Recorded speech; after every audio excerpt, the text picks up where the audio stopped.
Governor Tim Walz of Minnesota has signed two cryptocurrency-related bills into law, one of which permits banks and credit unions to custody digital assets. This marks a significant shift in the state's approach to regulating crypto. The first law, House File HF 3709, allows regulated financial institutions to offer virtual currency custody services. This means banks and credit unions can now hold, manage, and administer digital assets for their customers, but only in a custodial or fiduciary capacity. Importantly, the law does not permit institutions to trade, invest in, or lend those assets. The custody service is opt-in, meaning institutions are not required to participate. Those that do must notify the commissioner in writing at least 60 days before offering the service, detailing the nature of the custody and their risk management plan. The law will take effect on August 1, 2026, and applies only to services initiated after that date. The bill passed with strong support in both chambers, reflecting a consensus that Minnesota institutions should remain competitive in the evolving crypto landscape. One of the bill's sponsors, Representative Bernie Perriman, emphasized that the law ensures institutions can evolve with their customers rather than forcing them to seek unregulated services elsewhere. This move is seen as a response to the growing demand for secure crypto custody solutions and the risks associated with unregulated kiosks. The second law signed by the governor targets unregulated crypto kiosks, which have been linked to widespread fraud. These kiosks, often found in public places, allow individuals to buy and sell crypto with little oversight. Most people arrive after the move is obvious and the easy upside is gone. We focus on serious crypto education and high-quality signals before the crowd rushes in, so you can understand the setup earlier and move sooner. If you want that edge, visit the link below now. The new law aims to close this gap by imposing stricter regulations on such services. While the exact provisions of this law are not detailed in the evidence, the intent is clear: to protect consumers from fraudulent practices and ensure that crypto transactions are conducted through verified and regulated channels. The implications of these laws are significant. For financial institutions, the opportunity to offer custody services could attract new clients and expand their service offerings. For consumers, the availability of regulated custody options may increase trust in crypto as an asset class.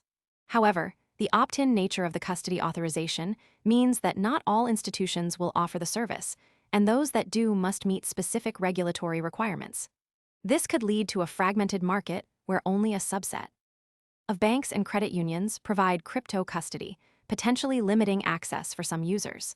From a regulatory perspective, Minnesota's approach is notable for its balance between innovation and consumer protection.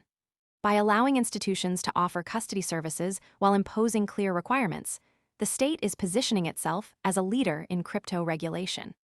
This could encourage other states to follow a similar path, potentially leading to a broader trend of institutional adoption of crypto custody services. The timing of these laws is also worth noting. They come into effect in August 2026, which means institutions have several months to prepare for compliance. This includes updating their risk management frameworks, developing internal policies, and possibly investing in new infrastructure to support crypto custody operations. The law's passage in late April and early May suggests a deliberate effort to align with market trends and consumer expectations.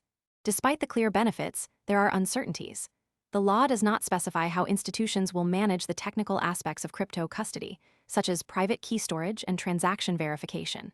These details will likely be addressed in subsequent regulatory guidance or through industry best practices.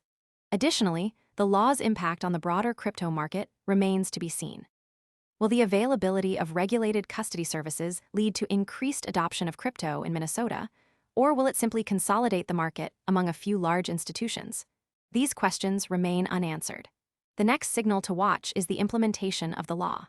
As August 1 approaches, institutions will begin to notify the commissioner of their intent to offer. Most people arrive after the move is obvious and the easy upside is gone. We focus on serious crypto education and high-quality signals before the crowd rushes in, so you can understand the setup earlier and move sooner. If you want that edge, visit the link below now. Custody services. This will provide insight into how many institutions are willing to participate and what kind of services they plan to offer. Additionally, the response from consumers and the broader market will be an important indicator of the law's effectiveness.